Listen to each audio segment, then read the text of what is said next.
Hello friends, നമ്മളിന്ന് ground ഫോഴ്സിൻ്റെ ഒരു 10 വർഷം പഴക്കമുള്ള ഒരു പ്രഷർ പമ്പ് സർവീസ് ചെയ്യാൻ വേണ്ടി വന്നിരിക്കുകയാണ്. ഈ പമ്പിൻ്റെ പ്രശ്നം എന്ന് പറഞ്ഞു കഴിഞ്ഞാൽ പമ്പ് നിൽക്കാതെ ഓടിക്കൊണ്ടിരിക്കുകയായിരുന്നു. 2-3 കാരണങ്ങൾ കൊണ്ടാണ് അതങ്ങനെ വന്നത്.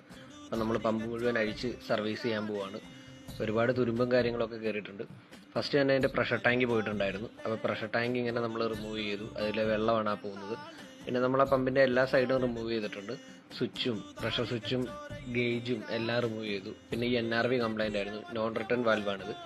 ഈ വാൽവ് കംപ്ലൈൻ്റ് ആണെങ്കിൽ തിരിച്ച് ടാങ്കിലേക്ക് വെള്ളം പോകും. അപ്പോൾ നമ്മളത് ചേഞ്ച് ചെയ്ത് പുതിയ ഒരു NRV ഇട്ടിട്ടുണ്ട്.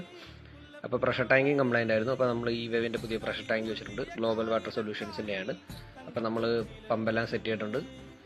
നല്ല അടിപൊളിയായിട്ട് തന്നെ നമ്മളത് സർവീസ് ചെയ്ത് ക്ലിയർ ചെയ്തിട്ടുണ്ട്. കേരളത്തിൽ എവിടെയാണെങ്കിലും നമുക്ക് സർവീസ് തരാം. ഇത് പ്രഷർ കയറിയിട്ടുണ്ട്.